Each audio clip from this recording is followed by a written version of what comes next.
Alrighty, we're jumping into YouTube now, and hopefully everything will work.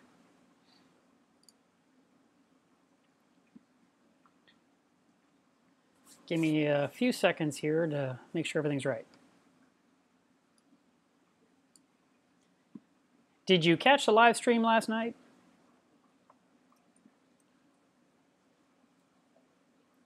Let's see what's happening here, by the way. Okay, that looks good. I'm going to jump in here into Creator Studio. Oh, I clicked the wrong thing. Lag, lag, lag.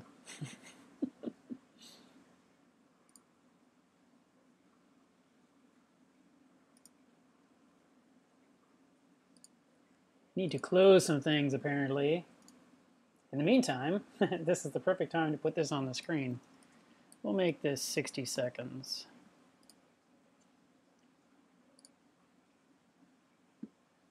Hi, DK Reef.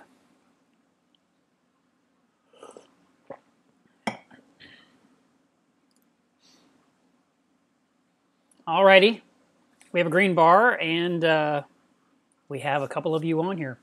So it's a holiday weekend, and I'm assuming that less people are going to be here because they're busy getting ready for tomorrow.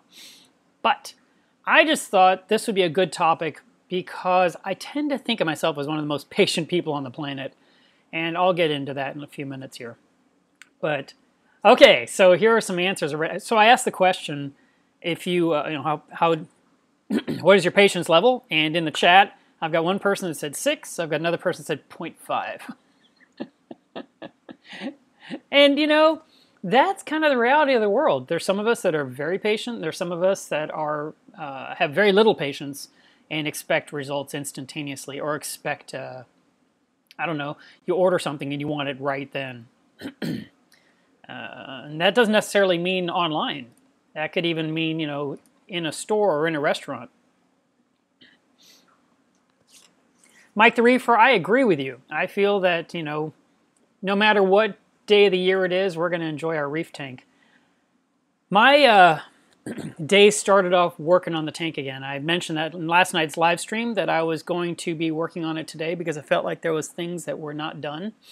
And so I spent, I'd say over an hour already today cleaning the glass all the way around, and I did all my water tests. Bam. So I'm on top of that. I'm trying to be really good about staying on that every week, and I'm so bad about it. I'm amazed how quickly I can get away from doing a regular water test to not doing it for a month. And usually what happens is when I don't do it for a month, and you know, this is a lesson for you to learn, obviously. If you don't test, things will go wrong. You didn't test for it. You didn't know that there was something wrong until the corals respond, or they're going downhill, or there's some major decline. And when that happens, then you test, and you're like, oh my God, this is wrong, this is wrong, this is wrong. And you throw a lot of fixes at the tank, and it's just as hard on the corals. So the best results is what I've been preaching now for probably the last, I don't know, 9 months. Test every single week. You know, make yourself do it. And I'm trying to make myself do it. I've been trying to make myself do it for some time. Being in the hobby for 20 years, you get a little bit more lackadaisical about things, and you just don't jump on it like you used to. You tend to think, oh, I got this, or I know everything's fine, or we just, that passion for checking all the time kind of wanes. And, you know, you tend to look at the tank, and you can tell by certain corals how the reef is doing at a glance. For example, if you see coralline growing on the glass, typically you feel that your water parameters are pretty decent. If you see zinnia pulsing, you pretty much feel your alkalinity is good. Those are the, you know, a couple of clues, obviously. If you don't see your fish breaking out in spots, obviously you're doing a good job. Now, what I tell everyone, and I've been telling people for a long time, if you're new to this channel or you're new to the stream, I tell people post your parameters on Instagram, and I will be posting mine in a few minutes. I didn't have time. I had to get beautiful for the camera first, so there was no time. But I'll get those posted today. And then on Instagram, Here is my Instagram channel. And what I'd like you to do is I'd like you to, write down your parameters, take a picture of it, stick it on Instagram, just like you do when you take a picture of your cup of coffee or your favorite breakfast or whatever it is you share on Instagram. And then I want you to do hashtag post your results, hashtag water testing, and then do an @Milo's Reef so I can see it. Make sure it's posted publicly. If your account is private, I can't see what you're showing. And I've noticed a lot of people have been using it. The number's growing. It's a slow growing thing because most of us are not using Instagram to post our results, but I kind of think it's an easy way to do it, and it's a good way to kind of hold ourselves accountable because hopefully some of our closest friends will say, hey, you didn't post your results this week, and you should. And yes, we always should be on top of it. 2 days ago, my reef did something really weird, actually one piece of the reef, one specific thing in the reef, and that was the sea bay anemone. It completely went from the giant beast that it is down to the smallest little thing deep down in the rock. And I had no idea what it was doing, and I've never seen it do that, and I've owned it for three and a half years, and all it's ever been was big, bigger, and biggest. And yeah, it shrinks some at night, but it never did what I saw that day. So I blogged about it on Milo's Reef. So click on milosreef.com when you have time, go to blogs, and it's the very first entry, and it shows the pictures of it changing and shrinking down. And I'll tell you, when that anemone was gone, you could tell the centerpiece of the reef was missing. And to be honest, I still don't know what happened or why it happened. It was very, very odd. Zero changes in the tank whatsoever. Water is water. Everything's... I mean, I did the water tests, so numbers are exactly where they belong. But Jose More says, can I post the water parameters in the Facebook group? Absolutely. You can definitely do that. It's easier doing it. Yeah. Yes, you definitely can. Do it. I'm fine with that. That's great. I just kind of liked it all in one spot. But you know what? Let's live free. Let's be crazy. Let's post it in Facebook groups too. Why not? Other people might copy you. That's a great idea. Okay, so I did not know why the anemone shrunk down so much, and to be honest, I still can't figure out why. Today it is about 75–80% back to its normal size. I only had one guess that maybe it was going to try and split itself. I don't think sea bay anemones split like a bubble tip anemone does. I actually don't know where they come from. I've never heard anyone talk about it. I've never researched it. So I guess I should do some Googling later. But what came out of that tiny little ball is one bigger anemone again. And at the time, all the clownfish swam away. They didn't know what to do. A couple of them stayed with it, like, come on, baby, what's wrong? And all night, it stayed really tiny. It's very strange, but okay. So that kind of, I'm going to segue back into patience. Because when we see something like that happen in our tank, and we don't want to get reactionary. We don't want to just throw things at the tank all of a sudden, freaking out. And that was one of the things I wanted to discuss with you. The ability to take a good hard look at the situation with your tank and then to decide what will be the best course of action without overreacting. Because if you throw a lot of solutions or even one huge solution at a tank, you could cause more damage than what was happening in the first place. I'll give you an example. I'm going to talk about water parameters a little bit because typically that's usually where things go wrong.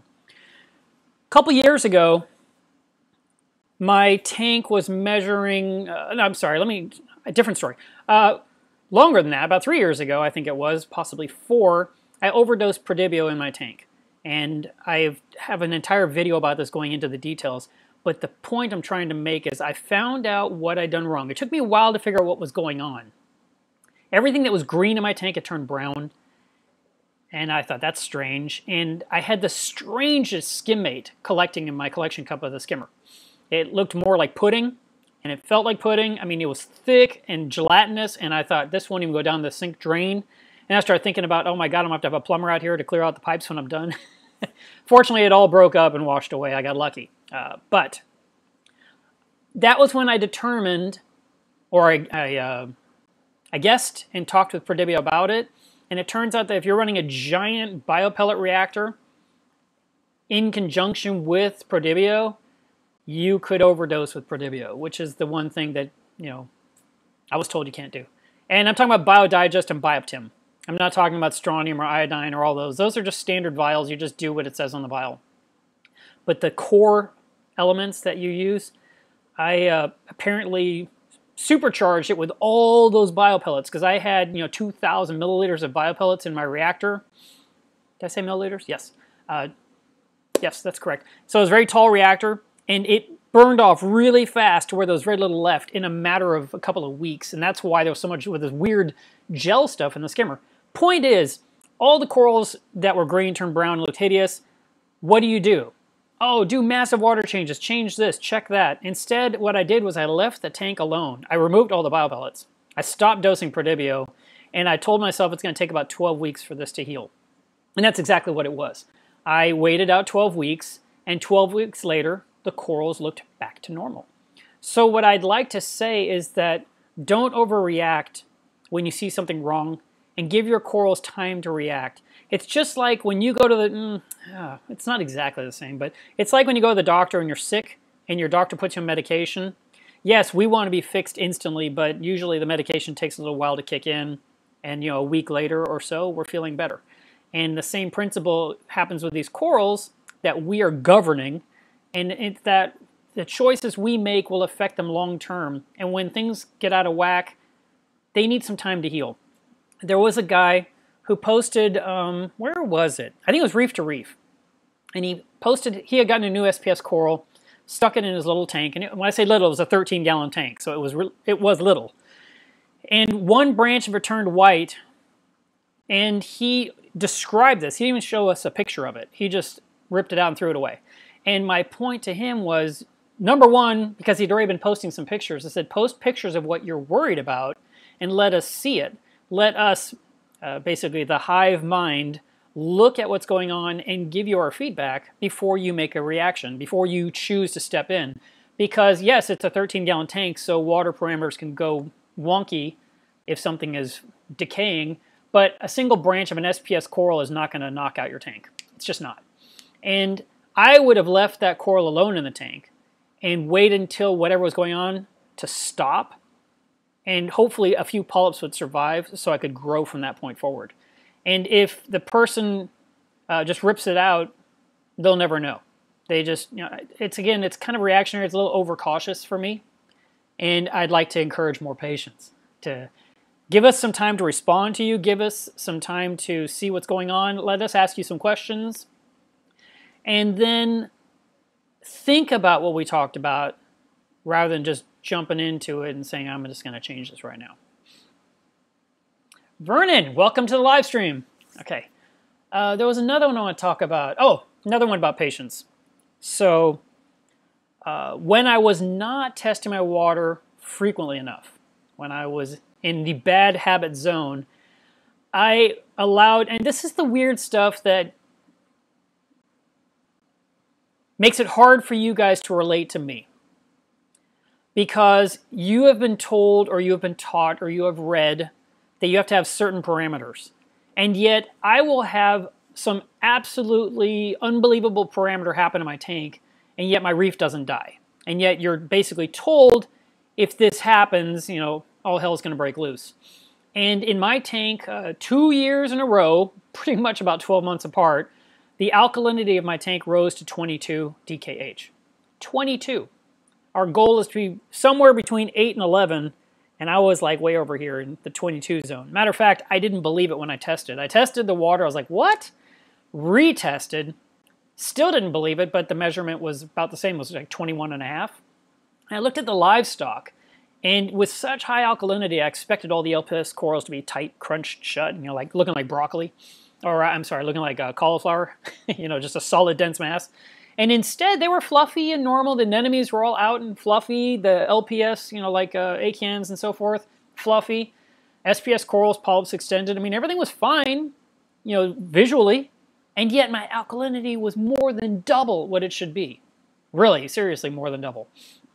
So instead of my changing a lot of water really fast, like 50, 100 gallons like every couple hours or so, or let's just say 100 every single day, for 7 days, which would be 700 gallons on my system that holds 450. That would be a massive drop of alkalinity. And I knew all these huge colonies in my tank would not react well to a change that had been gradually building up and up and up and up and up to bring it all the way down really quick just because I want a certain number. So instead, what I chose to do was I turned off the calcium reactor, which is my way of dosing. I know many of you use two-part. I turned off the dosing, and I let the water or the alkalinity come down gradually to about 16, and then I turned the calcium reactor back on and let it dose to keep it at 16 for a couple of weeks. And then I turned it off and let it come down to 12, and I turned it back on, and I let it stay at 12 for 3 or 4 weeks. I mean, this was a gradual process. It took me about 3 months to get it from 22 back down to, I believe it was around 9 at that point. And, then all was well, and I didn't lose any corals in the process, and I didn't have any weird things happen with my fish. I mean, the reef continued on, never seemed to skip a beat, never seemed to even notice. And that's why I joke and say my reef lives in spite of me. Because if I had been testing my water every week, I never would have gotten to 22. Matter of fact, I hadn't tested my water for almost a month recently, and I had refilled my calcium reactor with more media, and I said, you watch, Mark, that alkalinity is going to be shooting up, and it's because your own fault, go test your water, and I made myself test last week, and I was very happy to see that DKH was 10, and then I tested again today, and it was 10, so that part is good. I'm happy about that. Again, that test right there shows me alkalinity had nothing to do with what was going on with the anemone. Nothing at all. And last week, my phosphates are still up at 0.5, which is a lot. And I wanted to dose Phosphate RX, but I couldn't find my bottle. I knew it was somewhere here, but I didn't see it. And I hate opening a new box when I might have one laying around that's open. So I kind of been keeping my eyes open, but not really trying that hard to find it. And I also have not been I didn't dose anything. So of course when I tested phosphates today, they were still 0.5. And that was the other thing. If I dose Phosphate RX to my tank, sometimes the anemones shrink down because of the lanthanum chloride in the water. And I hadn't done that. So why that anemone shrunk down so hard, I have no idea. I'm very curious. Yes, Sean, the anemone tank is, I love that you called it an anime tank. I'm sure that's autocorrect. It's 60 gallons. It's 24 by 24 by 24. And it's tied into the 400-gallon reef. That's why I have a total water volume of 450 gallons of water. Okay, so let's go into patience about buying things online. Because when you get things online, you take a chance that you may not get your order. You take a chance that you might have your money stolen. I mean, these things happen. So what is your patience level when it comes to buying things online? For me, I just place the order and I look at the tentative date of arrival and I'm fine with it. And even if it takes a little bit longer, so be it. I am not the guy that has to have it absolutely positively tomorrow. And so I was curious to see where you're, this group, we've got about 30 people on right now. And, maybe this topic wasn't that interesting. But out of you 30, how do you feel about having to wait for an order to come in? Do you worry? Or are you just want it? What is your reasoning behind your thought process or your feelings? For me, I've already paid. It'll show up when it shows up. Okay, good point. LeMaster Reef says that he's very patient and he doesn't order fish online. And that's a valid one because I was thinking of dry goods actually because I sell them. But yeah, you're right. Livestock, very important to arrive on time. And I have a very specific rule that I use for myself. And occasionally when I ship livestock, which is rare, I'd say once or twice a year, I never ever ship anything to arrive on a Friday. And that's on purpose because if something goes wrong in the shipping process, if UPS or FedEx, and usually it's my case, it's FedEx, if they drop the ball and they can't get it to you on time, they'll hold it over the entire weekend and then finally bring it to you on Monday. That's real dangerous for overnight shipping because the livestock sitting in a bag of water and air has a limited lifespan. And so it needs to get there on time. And so I recommend ordering things on a Monday to arrive on Tuesday. Order on Tuesday to arrive on Wednesday. I do not recommend getting things that take 2 or 3 days to arrive when it comes to livestock. I know some people will share frags with each other. Maybe it's zoas or macroalgae or I don't know, hermit crabs or something like that, and they're trying to use priority mail, which is 2 to 3 days long. I always ship overnight when it comes to livestock. I would not take a chance, and I would check the weather. I'd check my weather. I'd check their weather.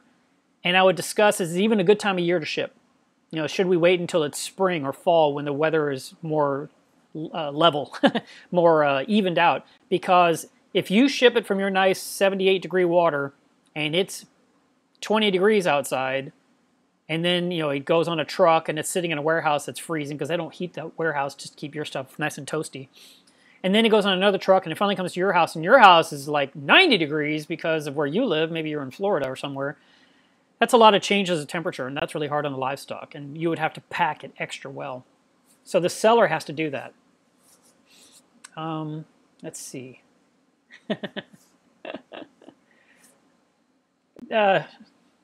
Unlucky Eddie just made a funny comment about... I want to jump up really fast here and see what was said.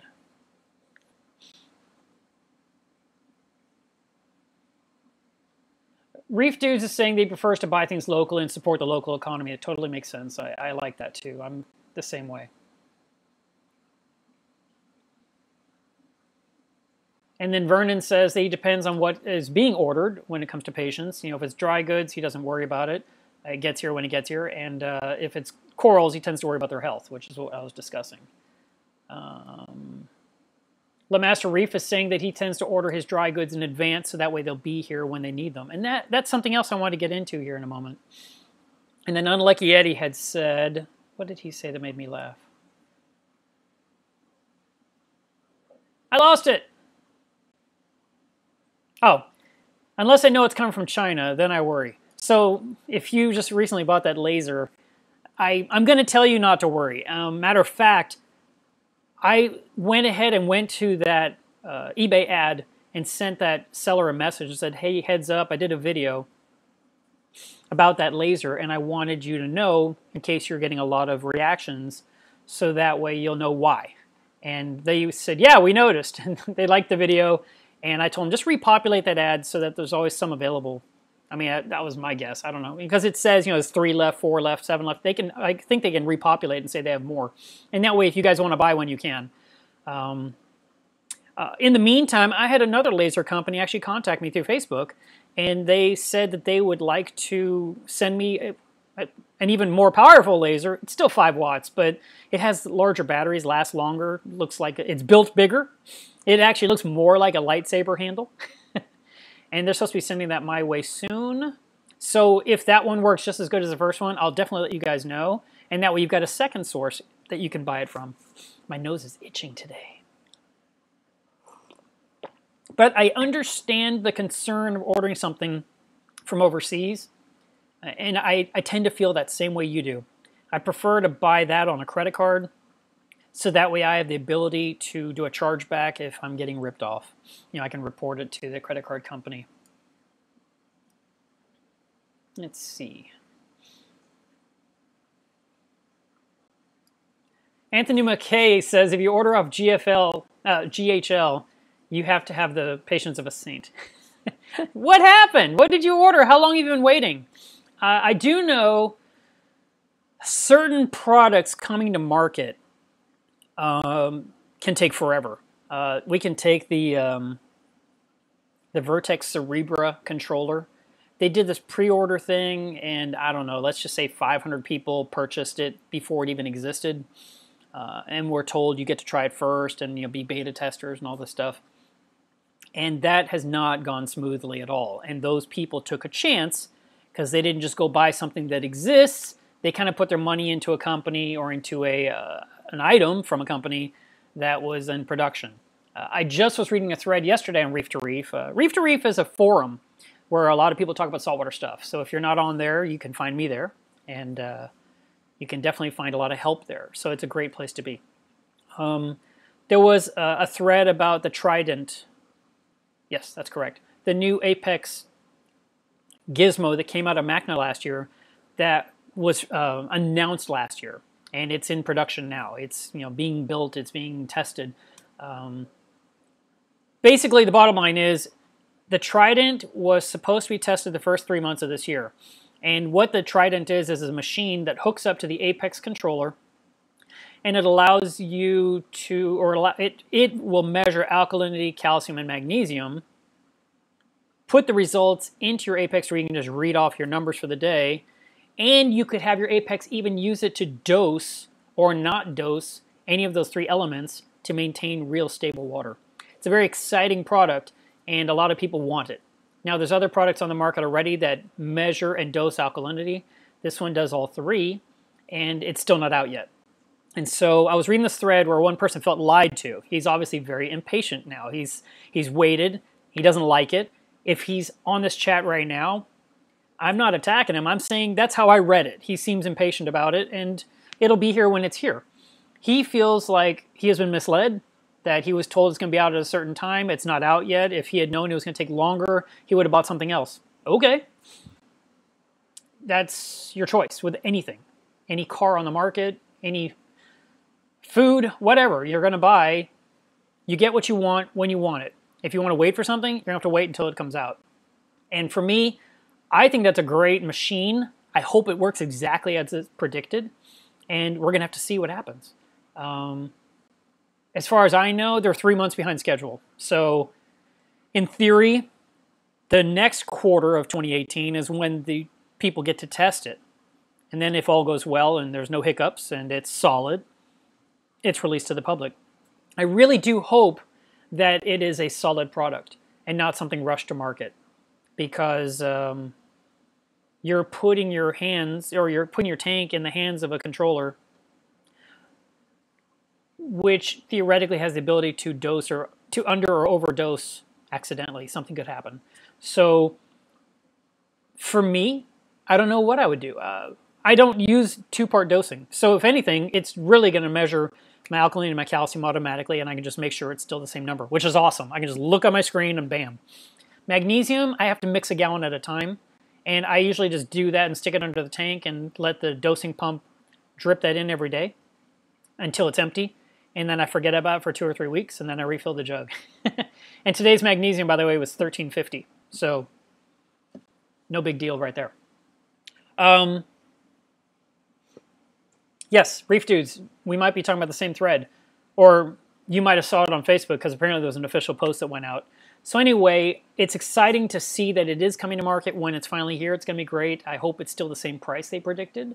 We'll see. And at the very least, it being able to measure these parameters each day would be great. There's a device I also saw last MACNA, which has still not been released, and it's not intentional. That video is going to come out shortly, and I'm going to use it like a commercial for a future MACNA, for the MACNA that's coming in Las Vegas this year, because that machine allows you to measure all kinds of stuff and check all the results on your phone. And it was pretty neat looking too. So, I mean, there's lots of ways of measuring. At the very least, manually measure your water each day. Each week. If you do it each day, don't tag me in it. I don't want to see it. All right, let's see. Raven Caw says, my LFS stands for Local Fish Shed. No local fish shops near me, so most of my time, or most of it, is bought off the internet or through Facebook or eBay for dry goods. All right.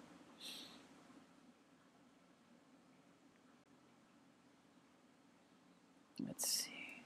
All right. Just a quick plug for my website.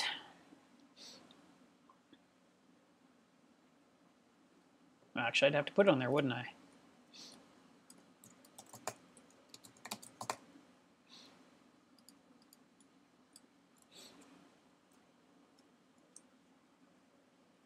Not prepared. Bad. Here we go. That should appear on your screen in a moment. I am going to be going to MACNA, Las Vegas, which is 16th, 17th, 18th of September.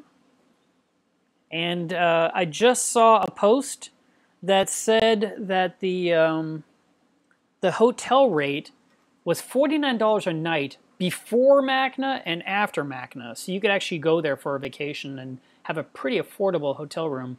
And they have more expensive rooms there and suites if you want to go all out. You know, you want to go crazy in Vegas. Yeah, they definitely have nicer rooms. I've seen some of the pictures and it looks pretty amazing. The name of it, why would you ask me that? Can't you just go to the Macna website and look it up? Westport? Westbridge? Brookstone? I don't know. Whatever it is, it's on the website. Westgate? That could be it. I'm not sure. But go to macna2018.com. You'll find it. Or type in Macna 2018 in Google and it'll find it for you. Awkward Fish. I've answered this question for you a couple of times. I used the Reef Bright Twin Arc Metal Halide bulbs. And you can find those on Premium Aquatics website. All right.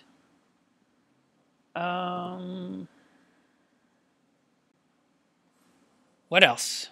What else can we talk about when it comes to patience? I'll throw those back on the screen.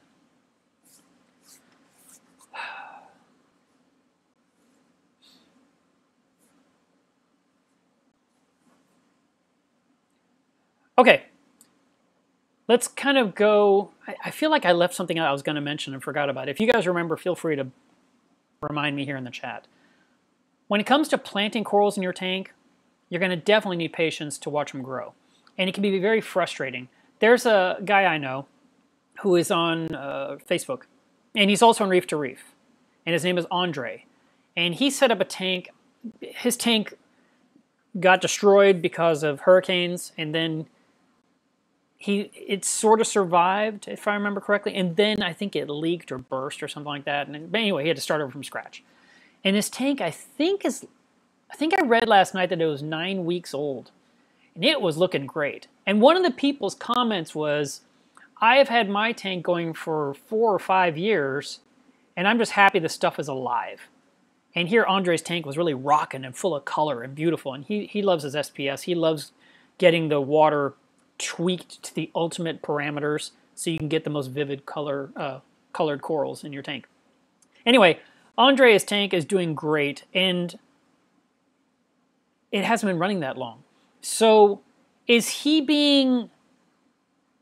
it a patience thing? Is it his experience level? There are what I'm trying to get with my point here is that certain things you can do to speed things up to a limited degree. But some of this is nature, and it's just going to take time to grow.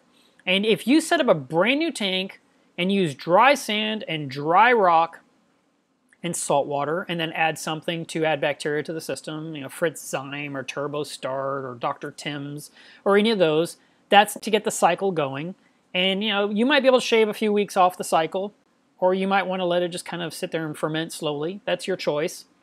But then you put in corals, and your water is so clean, it's so pristine, it's so pure because you started with an absolutely clean tableau, so to speak, that the corals don't have a lot to work with. They have some light and they have some flow, but they don't have a lot of nutrients to capture from the water. They don't have a lot of elements to absorb except what's in the salt mix.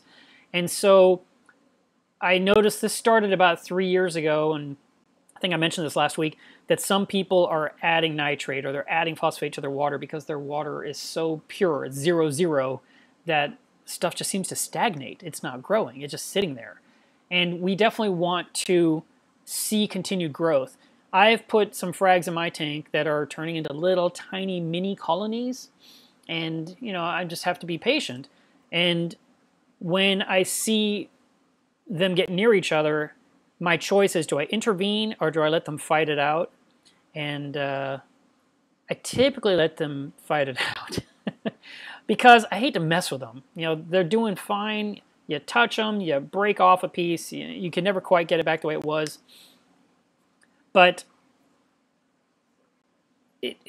if you need to intervene, or you want to snip, or you want to carve a trench between two, I get it. I mean, that makes sense. But at the same time, where is your tank going? What is your goal with it? What are you trying to do? Are you trying to attain the perfect reef? Are you trying to grow corals to the point of reselling corals to help pay for your hobby? Are you just wanting something that's amazing that will make people's jaws drop open? You know, where are you going with your reef? The effort you put into your tank and the amount of patience you have working with it will definitely be very telling in your results. His experience level is incredible. Actually, he wrote a small ebook and sent me a copy, and I must read it. It's been in my read later folder on my desktop for much too long.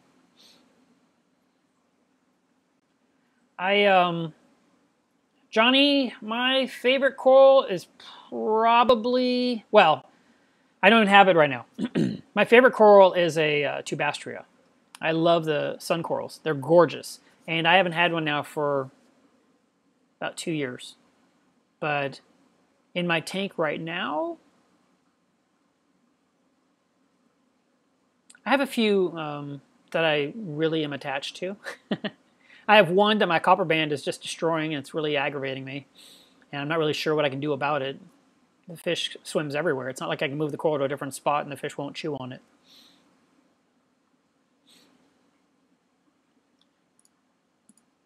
That is so funny.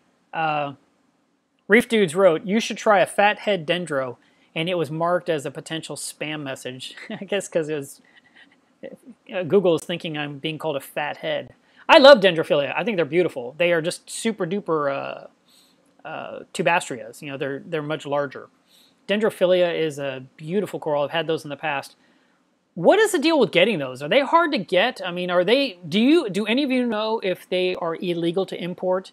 Is it still something that we're just sharing between ourselves because it already came into the U.S., or can you get one new from the ocean, so to speak? Do you know?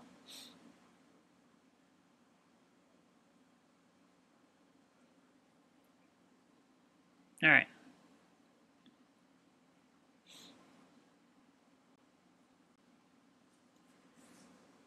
By the way, this stream has appeared to have been pretty good. We've stayed solid the whole time, which is nice.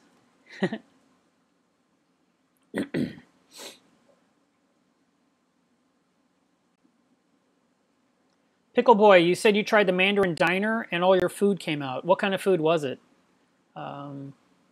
It could be you just have to turn the bottle or the jar a different direction so flow isn't quite blowing into it. And that could help to keep the food inside long enough for your mandarin to swim in.